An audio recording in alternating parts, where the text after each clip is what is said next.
Your thinking then was this idea of taking your focus off the product and putting it on the kind of resulting customer experience. So right.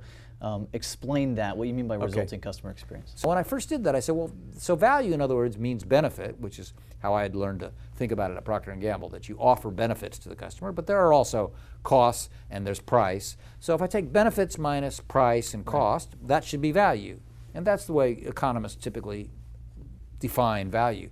As I thought about it over time, I realized that benefit means well as a word, but people end up talking about the benefit of what?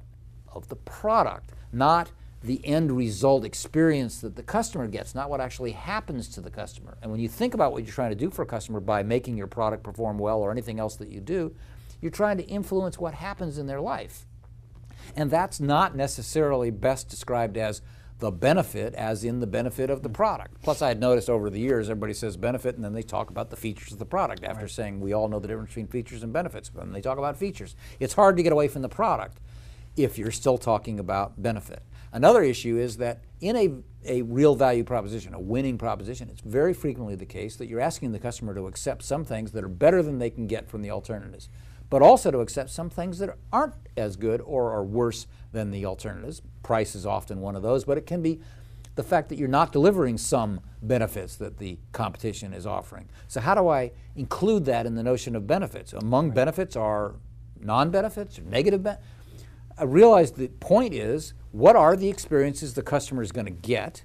And in there I can have trade-offs. I can have poor experiences, negative experiences, as long as those are not more important than the positive experiences. What matters to the customer doesn't have to love you, they just have to decide that of all the options they'd rather do business with your proposition rather than the other guys. Usually there are trade-offs in that. And so thinking through trade-offs on purpose, not saying, oh, let's not talk about those, let's only talk about our benefits and our advantages, is a mistake. Internally, you may not want to talk a lot to the customer about your trade-offs, although you may in some cases, so that you can explain them to them so they aren't surprised by them. But the point is you want to focus on the customer drawing the net conclusion that overall they're better off. So that really we ought to be talking about the experiences the customer gets. So what do I mean by experiences? I really mean the experiences that result from the customer doing business with us, using our product, using our service, buying from us, getting advice from us, whatever they're doing in doing business with us, that's the experiences that they get are the resulting experiences. So I decided that the value proposition ought to be defined as all the resulting experiences, which includes the positives and the negatives, it includes the price, it includes the cost, it includes anything that is an impact on the customer as a result of doing business with us rather than the alternatives. So I ended up there. Now, later in the 90s, people started talking about experiences as in the experience economy, and that was put in the context of, well, we all know everything has become commoditized, and now there's the internet so everybody can find out the price of everything. Therefore, the product doesn't matter anymore. This is a popular theme that crops up every few years, that no one cares about product any longer. And so what we need to really be talking about is experiences, meaning things that don't have anything to do with the product. So if you're buying a car, never mind how it's actually, pleasant or not to drive the car. What matters is what happens in the dealership, what happens when you go back for service, and what happens on the telephone. Those are the experiences.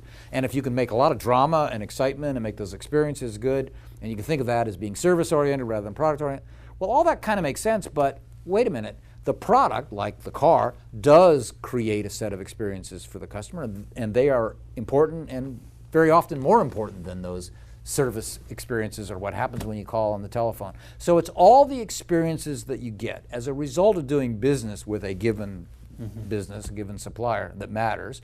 So it's the resulting experiences. It's not just the experiences that have nothing to do with the product.